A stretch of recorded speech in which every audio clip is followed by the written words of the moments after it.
I definitely felt, after being offered a scholarship, that it was definitely a duty to kind of not let people down. My high school coach was a big factor. He was always the guy who would say, I believe in you more than you believe in yourself. And he used to tell me, don't leave this school with me being the only person that believe in you the way I do. Believe in yourself that same way. It kind of stuck with me, and every time I would see the excitement on someone else's face for how happy they was for me, I kind of took that in as more power to make sure that I took serious what I just received, basically. I had I call it come to Jesus moment. It happened, I was football season, we were in Arkansas, and I had actually just broke my ankle. And so I'm sitting in the locker room with the doctor, and he's showing me all of the x-rays and how my ankle was completely shattered like a puzzle piece. And that was really the first time that I was asked, what are you gonna do now? All of your eggs were in one basket, and this is what this basket looks like. So what are you gonna do? And my mindset was, I always felt like if I just went to school to be a student, I would make straight A's. I felt like I was a student athlete, so it gave me a little cushion to kind of be regular. That day changed everything.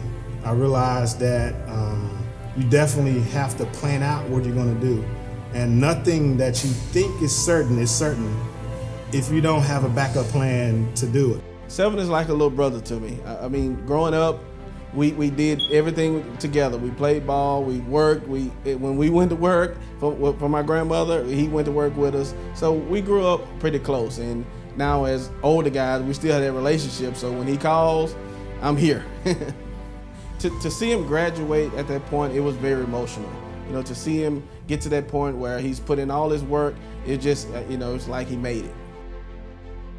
One thing about college and going through that whole experience is you grow and you get a chance to learn for yourself and not really have someone else to kind of go and do it for you. To be able to have that experience, I'm definitely grateful.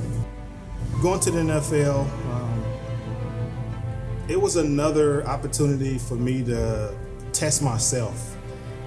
For all of the things that I've been through my whole entire life, my rookie year going undrafted, and I'm in camp and I'm here, fifth guy on the depth chart, and I gotta try to make the team.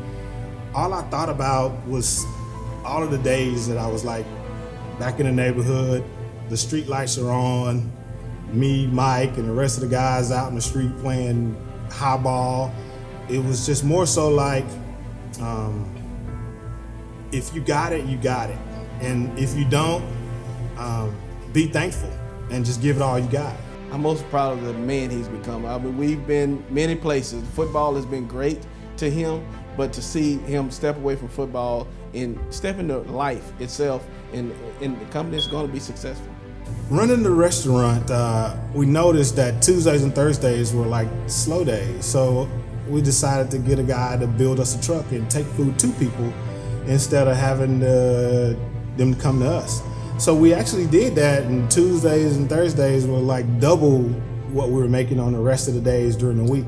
And it just kind of grew from there. I ended up selling that truck and had a couple other guys that was wanting it. And so I ended up, the guy that built the truck for me basically paid the guy to allow me to be an employee to work to learn to build the trucks.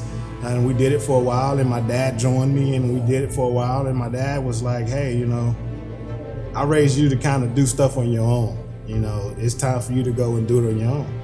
And so actually I did. I built the first one and the second one, and then 4 years later, we're still building it. The ultimate goal here is to get enough food trucks out.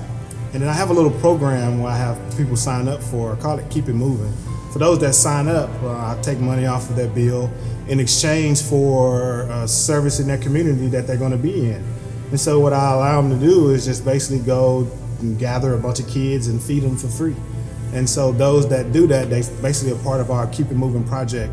And about maybe 4 or 5 years from now, I'm gonna call in all of those people that signed up for that project, And we're just going to have like a nationwide feeding frenzy where we're going to just try to find a bunch of young people who've experienced some things in their life and accomplished it, and we're just going to kind of reward them for just being who they are.